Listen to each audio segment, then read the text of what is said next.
me today. Doesn't seem to. It doesn't seem to record or, Hate me oh, that's good. anymore Okay, as much. well, you know what, we could just. 2:08, I don't know how late to wait.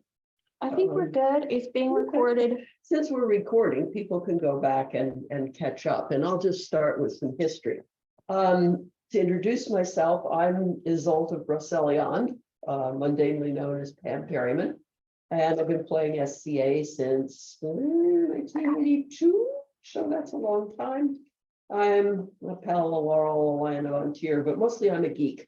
And this was one of the rabbit holes that I fell down, which was wall hangings and using, oh, hi, come on in. We're recording. So I got interested in wall hangings first to use inside a pavilion and then also to decorate the walls for events.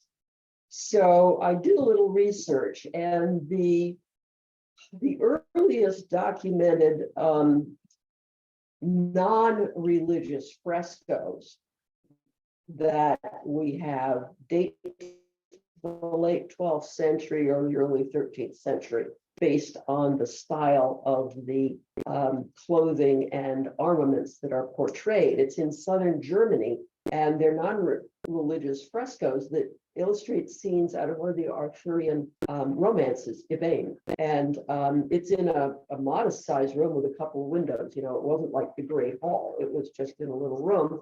And apparently nearby, there was also in a town called Schmalkalden, there was a town residence that had similar frescoes from the Yvain story in its cellars. So this, you know, which suggests that they were doing this earlier because it wasn't just for rich people's big halls. It was just in somebody's house. Again, in the southern Tyrol in the late 1300s, in a castle, somebody bought it and erected a new residence building. And it was described as richly decorated with frescoes, which included recreational fishing, which is one of the few medieval portrayals of just folks fishing, not poor people fishing for dinner, but sort of rich guys just fishing for fun, maybe. That's in Germany. In around 1280, All Saints Church in Clatterley, England, had wall paintings, and they are up above the let's see, they're up above the arches on the side of the church. You can sort of see the paintings up there, and I'll pass this around. Details look like this. So they're secular in a church, and based on some of the scenes, scholars think that they illustrate Charlemagne's battle at Roncesvalles, which would have been somewhere between 100 and 200 years earlier. This positioning suggests, I mean, you look at the Bayeux tapestry, and they think now that it was hung around the nave of a church in that same position. So they either painted it on the walls, or they could embroider it, or maybe paint it on cloth, because vegetable-based paints don't work terribly well with just painting them on plaster. And not Italian fresco techniques, that's something different, but just painted on plaster, the chemicals don't work well together. So that a lot of the painting on plaster was done with earth paints like ochres, red and yellow, gypsum white, or with carbon black, which limits your palette a bit. You don't get those nice blues and greens and shades. So as far as they know, things sort of cooked along. But then in the 14th and 15th century, there is documentation, and only a few little bits that are left, that suggest in England they were doing two things: painting on plaster, but they were also painting on cloth. And it was like a poor man's version of a tapestry. It didn't have to be woven, it could just be painted. And a woman named Melissa White did this as she got funded in a grant. She went around and surveyed stately homes of that period and found traces of painting and looked into their inventories and things like that, and found out that they had there were what was called waterwork. It was aqueous paint, not the earth tones that might have been applied, other ways with rabbit glue or something like that. And they were on fabric that was nailed onto wooden nailers that held it a little bit away from the walls. And what that did was it gave you a little space of air. So that would, hi, come on in and have a seat. That would give you some insulation. I mean, rich people could put wooden panels over the stone walls, but if you did fabric, you could have fabric over your wattle and daub plaster or stone and get some insulation. So, 1400s, this apparently was a thing in England. And White found out that these were probably stripped out, as people redecorated. So they became kind of ephemeral. There are very few examples that remain, but by 1577, a guy named William Harrison he wrote Description of Elizabethan England. Painted cloths often imitated tapestry. Quote, the walls of our houses on the inner sides in the like sort be either hanged with tapestries, arras work, or painted cloths, wherein either diverse histories or herbs, beasts, not, and such like are stained. So it wasn't just pictures like the knights fighting, but it could be things like this. This is, see if I can get this centered on the camera. You can see the cloth at the bottom. It's fairly coarse linen or hemp, I suppose, jute maybe. And this would be the Elizabethan motif that would be fairly large. I mean, that head is probably the size of my head, and the whole wall. I mean, it would like make your room look real small because it would really lean in on you. But this, and White was commissioned. There's a Weald and Downland Open Air Museum in Singleton, Sussex, which I have visited, has this house called the Bailey House, and it's a reconstructed 15th century farmhouse. This museum, they moved buildings from all over the south of England to it, put them up again, and then refurb them so they look like real. When I visited years ago, they hadn't done this particular redecorating, but Melissa White made these wall paintings. This is painted cloth that hangs in the main hall of Bailey House. The main hall is about as long as the kitchen through the dining room here, max, and no wider than the house, this part of the house. And this would have hung on the wall behind the main table. So, if you remember the wall hangings we had at 12th Night that Tori did, the black ones, it's kind of this sort of thing with this sort of, I don't know, leafy, feathery, swirly, nice design. Yeah. Well, this is period. So painted wall hangings are a thing. When I've made them for Adiantum, I've tended to do them more in imitation of frescoes, because that was what rich people had. They just plastered and painted the walls. But cloths are an option too, for probably the well-to-do middle class or lower nobility that couldn't afford those Flemish tapestries and arras work that would have been very time-consuming to make. So we can certainly document this stuff to period. In fact, William Harrison's book suggested that about half of the 16th century household inventories listed painted hangings. For example, Robert Arden, Shakespeare's grandfather, had 11 painted hangings in his house, in his, inventory or will, the written records. So, and he was, these were middle-class people in rural England. So, yes, we can do this.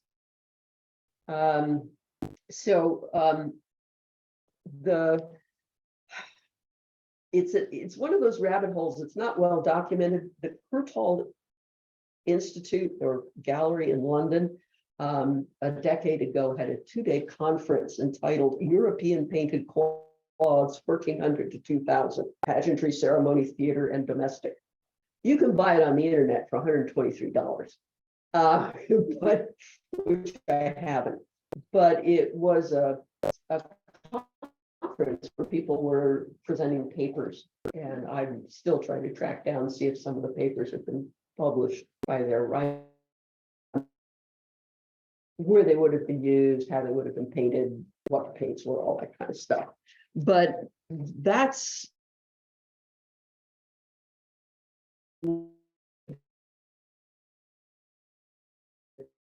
I'm great.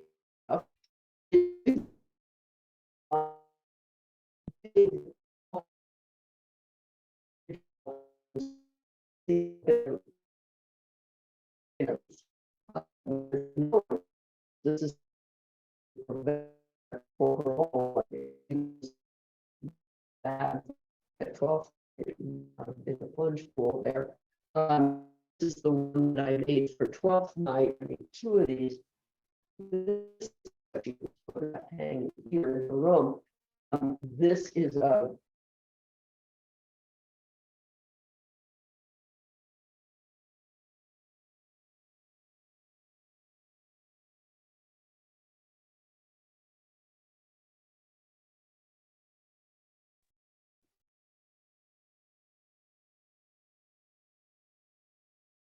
If you could just repeat what you okay. about that. So this was an adaptation of a fresco from Florence, 14th, what does it say? 14th, 15th century, and I replaced their heraldry with the heraldry of Antier to create a background. And this one, instead of drawing, projecting and drawing it, I basically laid out a cartoon of one set of the interlace and then just repeated it, and then used separate little pieces that I could draw using transfer paper for each of the heraldic bits. So you don't have to have the entire thing to make a big thing. So when I did these, obviously I had to do the main panel with either the fantastical creature there or the dolphins, but the border elements you could just do one repeat and then pile it along. So composing a large wall hanging isn't as daunting as it looks. It's a lot of painting, but hey, you've got your own coloring book. And it is, I enjoy it. I really like making these things, as you can tell from the number we have. You do all sorts of other things with painted fabric. This is a bolster cover I picked up, and the line and dot, which shows up in a lot of 12th century illuminations. And then I put my little device in the middle so that I could fold up my blankets from my camping bed and stuff them in this and make a day seating area with bolster covers. So you can paint, I painted little pennants to go at the top of my pavilion. This is just a very lightweight, really cheap cotton bed sheet or pillowcase, but that worked just fine because it's light enough to flutter.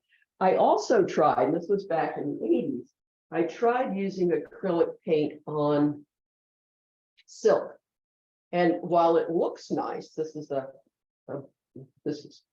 would have flown like this and fluttered madly, but the acrylic paint is stiff. And talking with Johanna Truepenny, who is a premier silk painter, she says eventually the acrylic eats up the silk and it's not advisable. This is, okay, this is almost 40 years old, but it's been packed away most of that time. But I would not recommend using the technique I'm talking about today on silk. We'll get Johanna to do a silk painting workshop, and that's not as hard as it looks either. We do have her on a schedule that I do not know of. Yeah, so that will happen too. But today I just want to talk about using acrylic, and I had made, again, back in the 80s, a whole set of wall hangings with this across the top. Again, they're single-size bed sheets with the line and dot motif, and then the Adiantum's two-headed bear. And you can tack them up anywhere, and it really acts as a cover-up. Somewhere off the bottom off of this. As will roll. Then I used the same idea for my own device, and I used the hangings in my pavilion, so you wouldn't get that see-through effect at night. And that, that worked really well. So, from here, let's talk a little bit about the materials and what is it you actually need to have to do this stuff. And here are handouts for you guys. Those of you who are Zooming, if you hang around at the end or send me your email, I can email you the handout. If you have, I have it in a, I can attach that to the YouTube video. yes, okay, it will be attached to YouTube video. Here are all my notes. What's my notes? Okay, so the other thing, excuse me, which I don't have illustrated, but was on the post for advertising this class, was we made cover-ups for pictures. So if you see the picture behind me, that doesn't look medieval. And if this were a hotel, they wouldn't let you stick anything to it. But if you make a bed sheet material cover-up with something medieval on it, and you have a little, sleeve at the top and put a dowel or a lath through it, you just pop that lath over the top of the picture and it covers the picture up. So I have what I call my bar banners, which I made and kept, but we used for the barony, but they covered up all the pictures and the sort of flat metal art that they had in the bar, so it looked medieval. And they said, oh, fine, that doesn't hurt anything, you could use it. So that's a very nice, way to cover up art in a rented hall. And as long as it's big enough, it's bigger, it's okay, it'll just stick out a little more. So we have quite a collection now, and we can cover up most stuff because the art has changed over the years. So, and signs also. Locals know this, but we have lots and lots of painted signs in Adiant, and this is the one I recently made for our demo. But you can see that this is a, it says Society for Creative Anachronism, and you've got letters and you can just string it up. These you can do either by projecting the whole sentence or line on and drawing it, or if your letters are small enough, you can just print out individual letters and trace them using transfer paper. And you don't have to have a digital projector at all, or be able to freehand big calligraphy. You can just use the 8.5 by 11 piece of paper with the proper size letters on it to make nice signs.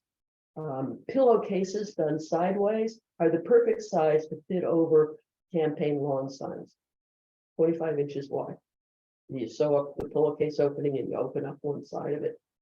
And it fits right over, so you can get those little wires and you can have your parking and direction signs for events. So that is very useful. So what does it take to do this? The fabric in period would have been linen or hemp. So you're talking probably not the finest fabric, because fabric was expensive to make. So it would have been a little bit rough. When you saw that picture that I had of the piece from the Elizabethan Restoration. The fabric has to absorb the paint. So you're looking at cotton, linen, hemp. Silk has its own problems, not that. Wool, it's going to be heavy, expensive, and besides, it's an animal fiber, and it's not going to absorb things the way a dish towel does. You want the fabric to do what a dish towel does and absorb that paint. And then you'll heat set it in and lock it in and it becomes permanent. So for our purposes, the best raw material is a bed sheet. I used to get them at Goodwill and St. Vinny's. They're harder to come by anymore. I think the homeless are getting bed sheets, which is good. But Walmart has become my go-to cheapest online source of big pieces of fabric for cheap that have a smooth finish, because the smoother the fabric, the sharper your line. The rougher the fabric, you can use rough fabric, but it's going to be hard to get a smooth, sharp edge. And if you don't have a good clean edge, the whole thing looks kind of out of focus and fuzzy or just sloppy.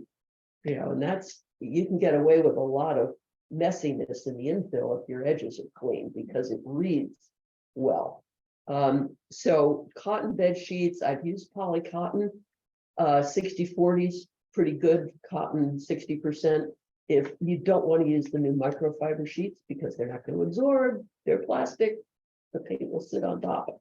So, you know, that's your best bet. If they're new, you want to wash and dry them really hot, just to make sure that they're shrunk first, and then you've got your canvas, as it were. How do you get the design onto the fabric? Two ways that I've used. One is I have a digital projector. So you project, what I do is I have big windows, like 5-foot square in my house. So I tape the piece of fabric to the window, and I've got this wonderfully flat, smooth surface. Then I project onto it.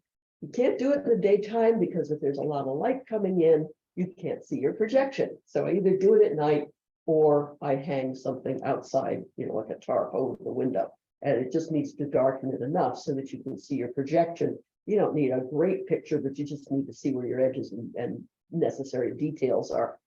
And the nice thing with that is that you can use your projector to size it. So you can have a relatively small picture, blow it up, and as long as it doesn't distort too much, you're good. If you start with a really tiny picture, by the time you get it big enough, it's fuzzy. So, you know, it's kind of a give and take. But you have to draw it. Drawing it, you can get, there are a variety of different things that you can get. These I just got last week. They are the transfer pencils that they sell at Joann's. They're easy to use. You just sharpen them with a pencil sharpener or with a knife, and you don't get a dark one or a light one, and you're good. You can draw on anything. I've found them that came in red and yellow as well. There are washable ink pen, or, you know, inks that also you can draw with. Anything that you can wash out works. I have even sometimes used pencil or ink, knowing that I would paint over the line. And as long as you cover the line up, it doesn't matter if it doesn't come out. So these are just the security of thinking, oops, if I make a mistake, I can rub it out with my thumb. So you can draw it that way. If you don't have a digital projector, then you can use transfer paper for smaller, you know, like if you're making a larger coat of arms, but you can take each element of your device and maybe do the quartering lines and stuff by measuring it, and then put, you know, tile the smaller pieces of that device or element, like I did with the big wall hanging. You know, you put the elements in, and then you put down what is basically carbon paper, except that the Sorel brand transfer paper washes out. This is the item. It comes in a variety of colors. I tend to use the yellow and blue, but it also comes in graphite, white, and red. And it's basically non-waxy colored carbon paper. And it works a treat. Sometimes as you lean on it, you get smudges of it all over everything, but it tends to just work off, and you can take a squeezed out sponge and just take it off.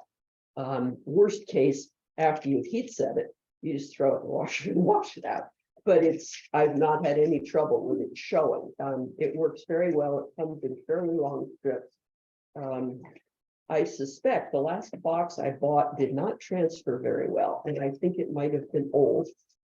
Some of them transfer so well, you get smudges, some of them you have to really work on. I find that using a ballpoint pen or a slightly dull lead pencil makes a good solid line. And then you can just, draw out your picture. Locally, this stuff is available at Oregon Art Supply on Pearl Street in the 1000 block, or at the U of O bookstore art department down in the basement. It may also be in craft stores. I've not seen it, but I just tend to go to Oregon Art Supply. I know you can get it online. The brand is Saral, S-A-R-A-L.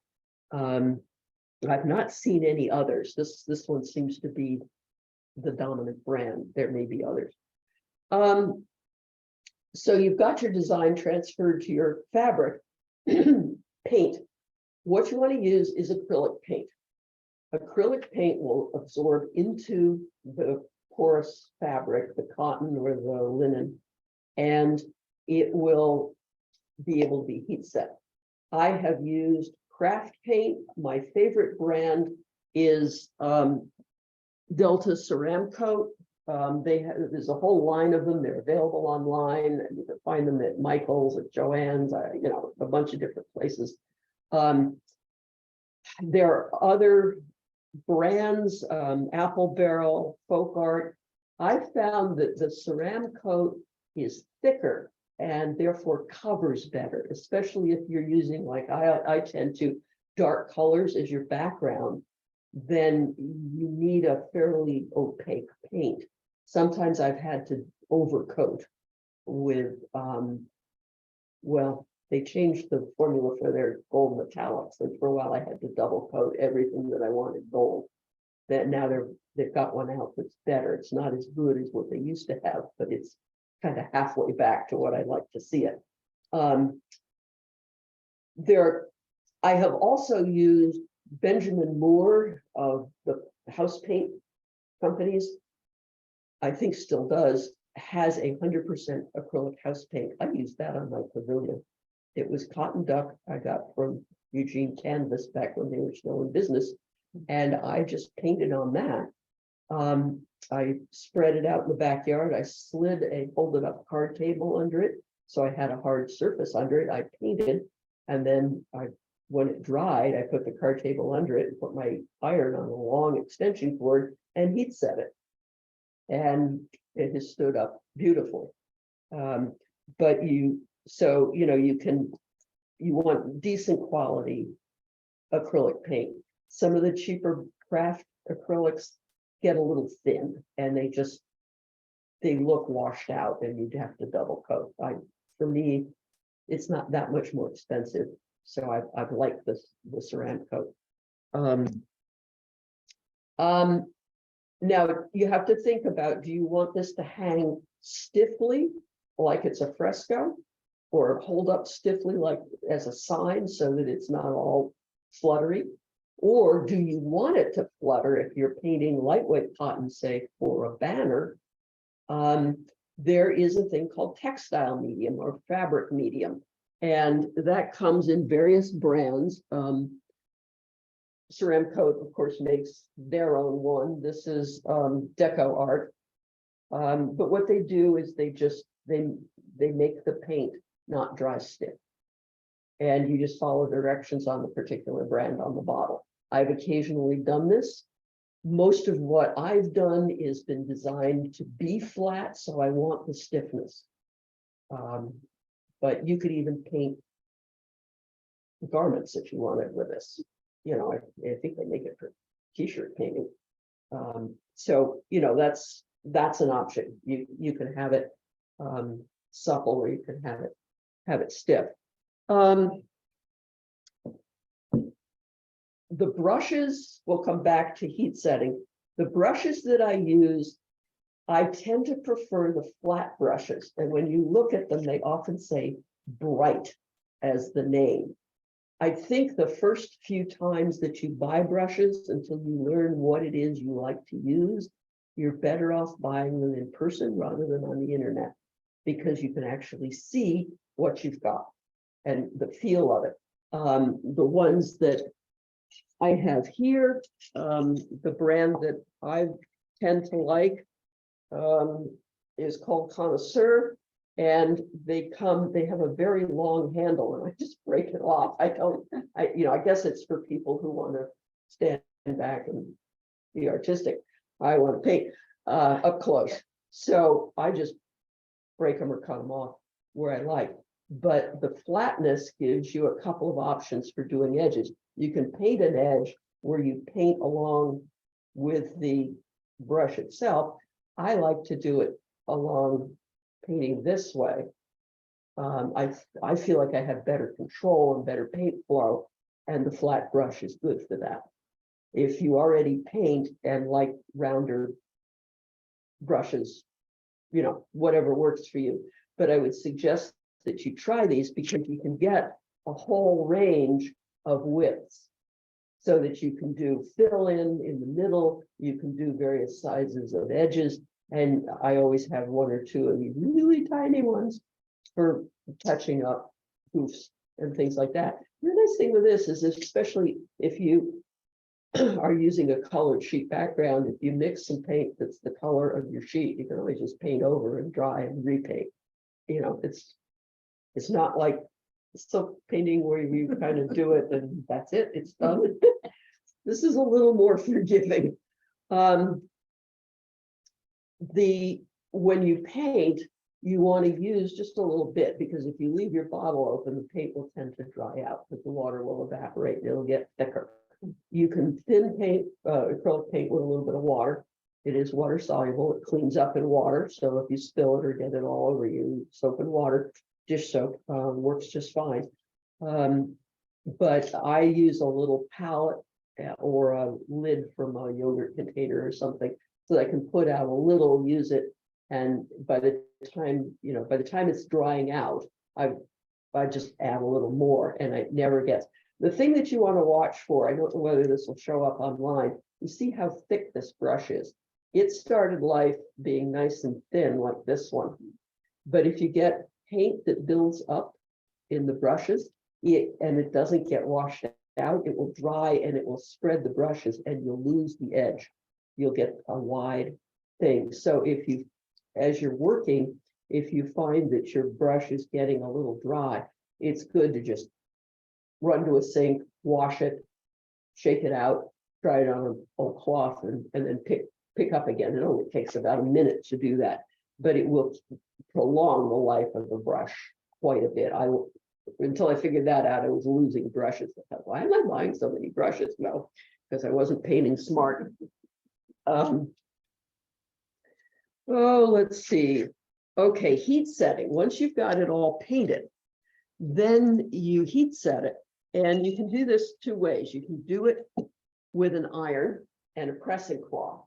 So a pressing cloth is just that. I mean, you just take I try to take a piece of the same fabric. So I use a lot of these sheets in this color. So I have a piece, and you just put it over the completely dry painting, and then you use the top setting for that fabric. If it's 60-40, you want polyester blend. If it's all cotton, go up to all cotton. If it's linen, go for, the really hot, whatever is the best. Because if you go too hot, as you know, the polyester will burn on your iron and it doesn't work. You want to be careful not to iron the paint until it's heat set. Once it's heat set, you can iron over the paint with no problem because it's into the fibers. But initially, it will gooky up your iron, something awful. It's just gooky and miserable. So, and you can tell, as some parts of this pressing cloth have, if it wasn't entirely dry, it will transfer to your pressing cloth and it would do that to your iron. So you just, I usually just wait till the next day and then I heat set it. So the iron, I checked this on the internet and I was appalled to find that they said, iron it for 5 minutes. And I thought, I have never ironed it for 5 minutes. What's wrong? And then I found one site that said, yeah, about 30 seconds. And that's what I'd been doing. And frankly, we've washed those wall hangings and things innumerable times. They don't fade, they don't, 30 seconds was enough. for the ceramic coat stuff. So, and my tent never ran, so that was enough for Benjamin Morehouse paint too. So that seems to be enough. But if you have an entire huge queen size sheet like I did, you don't want to do a piece this big for 30 seconds that many times, or two of the hangings. You throw it in the dryer for 40 to 60 minutes on high and come back in an hour and take it out. Yeah, Make sure it is dry or you will regret it. yes, Your paint will be on the dryer. And yes, whatever you do when you're ironing it, do not put water in the iron. It's a dry iron. Yeah.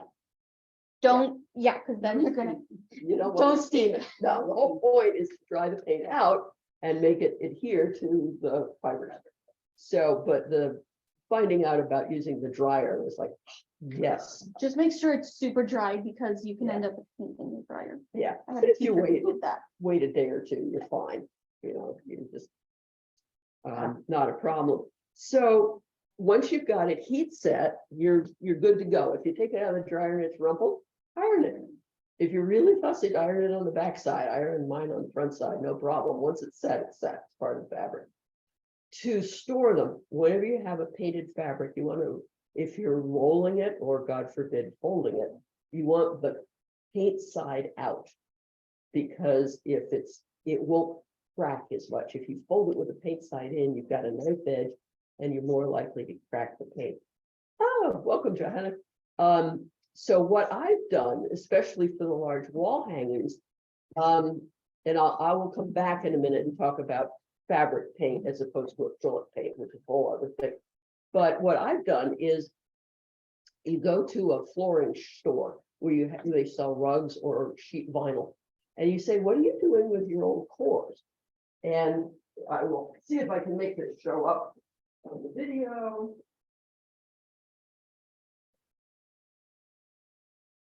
You should, I can move it if you need to. This is the end of one of these cores. It has duct tape on it. That's the bottom. And then, try not to hit anybody in the head. This is the top end, which is open. And you can see that it's about, I don't know, 5-6 inches in diameter. And you lay the things, you know, your painted claws out, paint side down, you roll them up so that the paint is out so that they have an easy curve, you know, the curve is gentle. And you just tie them up and they're fine. And what I do, I use these little laths that you can see in here to go through the hems at the top of them. They go in the middle. And then I use another old sheet and I just make a slipcase to pull over it. So it keeps them clean. When you get a lot of them, they'll tend to slide down the tube. So I've taken to wrapping 1 or 2 of the laths into the bundle so that it keeps it tight. And then you can store them upright, which is really nice because most of us don't have a lot of horizontal 5 or 6 foot long storage. And these you can cut with a saw to the length you need. For the Barony, we do have horizontal storage, and ours are stored that way. But for me, they go in the closet this way. And I found that putting the lath in the wrap kept them from becoming the camel with the wrinkled knees at the bottom. So that's how you store them. The smaller signs we just fold up and put in a plastic tub. It's not a big deal if the paint doesn't seem to crack, but it's not a big deal. It's not like a big art piece, you know, or your very intricate device that you slaved over. It's just no parking or exit. So and that works. We haven't had any trouble with that. I try to fold them with the paint on the outside for whatever good it does, but they survive. There is fabric paint. And Barony actually owns a couple of boxes of Versatax fabric paint, which Pius knows all about because she used it for stamping our towels for eggs. The wonder of that is that it is supple. And when you paint with that, you know, it's like there's no paint on them at all. So if you're doing a really quality job that you would like to have ripple, then I would suggest investigating the world of fabric paints. I have not, because what I've been doing is sort of mimicking frescoes, and I wanted them stiff. So I used acrylic paint with no textile medium for those, because they will tend to hang flatter without having to be ironed every time. But if you do want that, that flowy fabric effect, but they are more expensive. So that's, the nice thing about this is that you can have really cool looking stuff on a budget. If you want really fancy stuff, as always, you pay for it. But the Versatex brand, we have 4 hangings in the Barony that were done back in the 80s with those paints that we still have, which is why they're getting thick, they're evaporating, but they're still good 30, 40 years later. But they are beautiful. You can fold them up like a scarf, and they are very supple. I just throw them in the dryer and heat them. Yeah, I mean, everything, fabric paint has to be heat set, but it's, if you're really making fancy things, then I would strongly recommend that you explore the world of fabric, real fabric paint, not just acrylic. But this is kind of how you do it on the cheap, and in quantity for decorations as opposed to, fancy stuff. The other thing, when you're working on this and you're painting, the nature of the process is that you are using not a real loose floppy brush. It has to have some stiffness in it. You don't want it too stiff, but what you're doing is you're really brushing that paint into the fiber of the fabric. It will come through. You have to have something underneath. And I just buy sheet plastic, and my work table is an old hollow colored door on a couple of sawhorses. But I have painted on this, what is actually underneath, a beautiful oak table. I've painted on the island in the kitchen on the granite, and I just put plastic over it, and the bleed, who cares about the bleed through? When I get through doing something, I will lift it up so that it's not stuck. It'll dry faster that way. But you do want to protect. And I think if you know what a contractor's garbage bag is, they're really big and they're a heavier quality than your kitchen garbage bag. Slitting one of those would give you a good, fairly strong piece of plastic that you could just tape to a tabletop with the blue painter's tape that would release and not damage a wood table or something. And then you can work on any surface. But that's important. When I first started doing this, I tried newspaper. Don't. It sticks. And then you have newsprint on the back of your piece of fabric. Not good. So plastic. And if the back of your piece is going to be visible, you need new plastic, because the last ones I did that were walls for camping, I didn't think of it. And the residual paint left on the tarp is now adhered to the back of the next sheet. Yeah. So new plastic if both sides show. But the nice thing with acrylic is that it is water soluble. So when you finish with your plastic backing, you can just take an old rag or sponge and clean it. So, and I have occasionally done that. I tend to just let it go because, the stuff I'm doing is not going to be seen from both sides. So I don't really care. But you can clean the plastic, which will save you from that embarrassment. So if you're doing a banner, I recently came across Cormac's articles. His Poorhouse website, Poorhouse, POORE-house.com, has a whole series of articles on heraldic banners, which I would highly recommend. He talks about the different kinds of banners. And if you're trying to compose a banner with sort of achievement-like things on it and some of the awards you've received, that would be a go-to source for making really nice flags. In period, flags like that were often very stiff. They were made out of canvas. Sometimes they even had wooden horizontal members, because it was like a billboard saying, I am here. And you wanted it to be seen, not just fluttering in the breeze or hanging limp if the breeze died. You wanted that thing out there, held flat. So if that's the direction that your fabric painting goes, I would strongly recommend Cormac's articles and doing some more research about the kind of banner you're trying to reproduce. Doing something Italian Renaissance might be different than War of the Roses or High Middle Ages in France. You get different styles and different materials that they were made out of. That's kind of the basic how-to. What I'd like to do at this point is kind of whatever the four of you who are here would like to do, which could be projecting with the digital projector onto fabric that we tape to the window and drawing the design that you want to paint. And or I have some old sheets we can cut into pieces. And if you want to just freehand some circles or squiggles and then try painting them to see how the paint works on a sheet and the different brushes work, I could set you up to play with that. If we want to do both, I can get painting set up and you can just play with it. And then I can come in here and, help people draw projected images onto fabric. So what is your pleasure? I brought a sheet.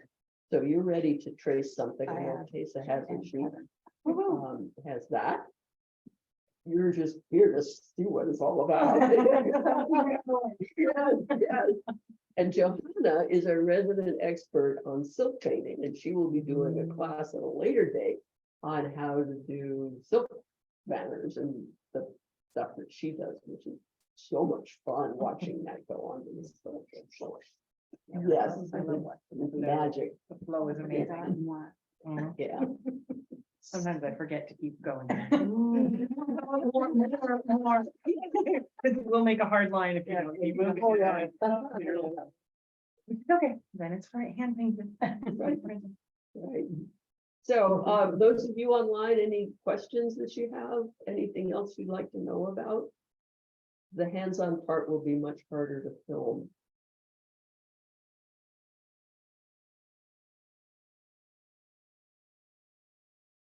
Yes, no, maybe? Things in They're the all- chat.